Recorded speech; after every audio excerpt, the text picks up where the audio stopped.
The Backrooms. You've been here before. Level 187. Nobody's Summer. On summer nights, I can't help but weep. The ceaseless cries of cicadas call out to me within the endless fields of wheat and other assorted grain that lie in subtle shuffling around me. Level 187 is nobody's summer. Not a single other breath is drawn here. Only the occasional man-made house can contradict this. However, an anomaly is presented to me here. A solitary vending machine stands in an empty dirt clearing. A singular oi ocha, bottled green tea, lies inside. I laid beside the machine. The cold air it gave out was like a gaseous oasis on this night, where warm breezes clung to me. When I got here, the sun hung low, a warning for me to find a shelter to sleep. Yet I failed to heed it, as the houses that littered the landscape proved to be nothing more than a distraction. Each one I had found contained nothing more than a gas-powered heater, a sick joke. I have never been a fan of summer. It's a social season. If you don't have someone to spend the time with, sweltering away in the sun, you'll end up cooped up at home, where only the buzzing AC units can witness your isolation. Maybe level 187 was made to mock me. The backrooms could just be a manifesting of environments to poke fun at my tendency towards introvision. Or maybe I'm just bitter. Sleeping is impossible here. Sure, the vending machine brought me a temperature-regulated haven, but the sounds around me were unbearable. The light of the drink machine was the only thing saving me from total darkness now that the sun had gone down. But it amplified the noises encompassing me. It was a symphony of chaotic yet familiar roaring. The ever-present buzzing of the cicadas were somehow more tantalizing than they previously were, and the shambling of the plant life around me echoed the mental assault of the insects. But even new noises comforted me here. The sound of fireworks bursts around me caused me to flinch with every explosion, and kids playing reverberated in every direction. Though, despite all this, there was not a single sign of anyone else here. I don't know why, but I started to tear up. This always happens in summer. Maybe it's because I feel left out. I've always wanted to watch fireworks with someone. It's a sight that can really only be enjoyed with others, but friends are as fleeting as Mountain Dew, and I've never managed to enjoy my time with them before the lifespan of our friendship fizzles out. All the sounds stopped without warning, all at once, as though put on mute. I had thought that the noise was worse for sleeping, but the silence was even more provoking. There's no way to describe it, but the quietness was deafening. My own mind emanated a false, harsh screeching. My own heart threw me into a frenzy as the sound of a taiko drum cultivated such feelings. Then a voice frees me from this panic. Feminine and ethereal it speaks. Ego benefits you, a shadow of gold, a frantic follower, spitting burning edicts. Yet, stilted by the smoldering sun, frayed asunder, he falls to none.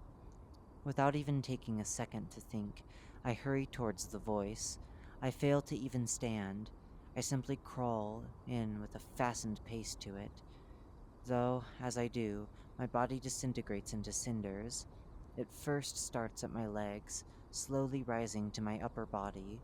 All that's left behind of my scrapes crackle with flame, yet I continue even so. I look up from the ground towards where the voice came from. An orb of light instills in me hope. It must have seen me coming for it, and it is now trying to guide me. I cannot feel my burning skin. It shreds off like leaves on an autumn-bound tree. Perhaps it was the summer air masking the pain. This proves to be my own downfall, as my own arms eventually burn up just before I reach the circular thing. With a scornful tongue, It only marks my failure by saying, why? Survival difficulty, Class 3, unsafe, unsecure, low entity count. Security procedures. Level 187's two primary effects both influence temperature and human sleep patterns. As such, if one is allowed the chance, it is highly recommended to prepare greatly before entering this location. When traveling through this locale, exits are few and far between, so it should be expected to be in harsh environments for multiple days on end without being given the chance to sleep properly. One is unable to rest fully within the level. Be sure not to loiter here, or one may suffer the standard effects of sleep deprivation. Footnote: hallucinations, fatigue, etc. End footnote. The weather of this level is known to be exceedingly hazardous and very inconsistent.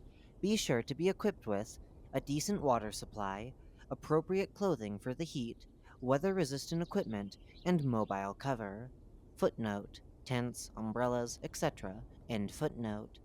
Description: Image caption: Level 187 in its state of perpetual summer. Level 187 is known for its characteristic rolling hills of golden yellow farmland, with the occasional hay bale spotting the landscape. Strips of trees can be seen constantly in the far-off distance, but no matter how far one goes in this infinitely sized level, they can never be reached. Hot gusts of air sweep through the level, and the sun overhead smolders brightly.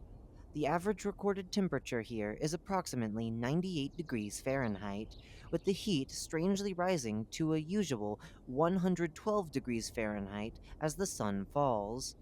Theories that the sun is nothing more than a visual oddity and is false in nature are often circulated, though aren't backed with any real supporting evidence.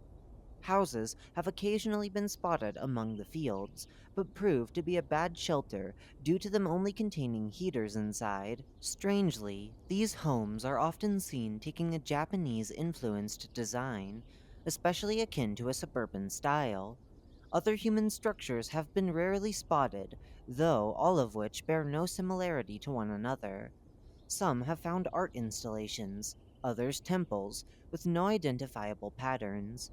As previously mentioned, sleep is, for an unknown reason, impossible whilst at this level.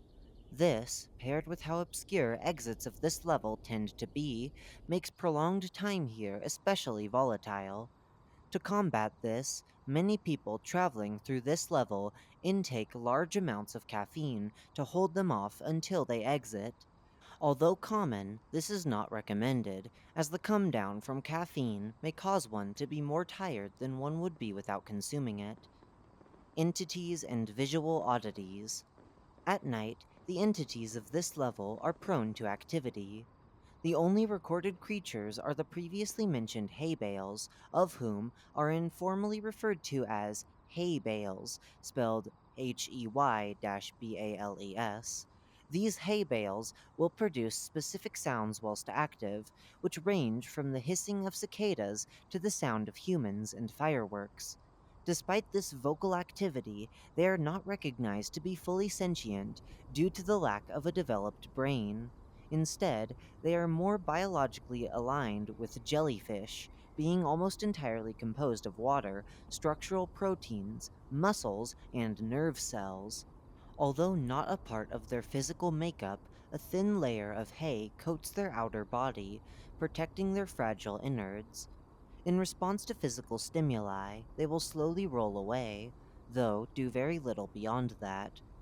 It's very common for one to suffer visual and audible hallucinations due to the temperature and sleep-related abnormalities apparent on this level, though these hallucinations often are prone to strange effects themselves, the most common of which is the physical manifestation of said delusions, no matter how fantastical their nature is. Those with the knowledge of this occurrence can very easily exploit this to combat the level's danger. But, if consumed with fear, this can often endanger the one suffering these effects. A common trend in these hallucinations is the theme of burning, most times engulfing the victim of these visions in flames. Entrances. Lighting oneself aflame in level 33, the Infinite Mall, will cause one to awaken in one of level 187's houses. Oftentimes, a cicada's outer husk can be found in level 81, Zoological Office. Once consumed, it will cause the individual to awake atop of a hay bale. Lighting the carcass of a granuro in level 130, Tainted Pools, will cause one to rise out of the dirt in level 187 the next time they fall asleep. Knocking on a red door without opening it in level 290, Multiplex, will cause one to awaken in level 187 following the next time they consume any type of poultry. Saying summer in level 480, Inconvenience Store, will cause one to awaken in one of the level's many houses. Exits. There exists only a singular exit within level 187. Consuming any abnormal structure fully will bring one to either level 52, Eyes on You, or level 172, the Industrial Region. This is known to be a very difficult task to achieve due to how inedible most of these constructs tend to be. Speak to me, Summer, or live forever in winter's grasp.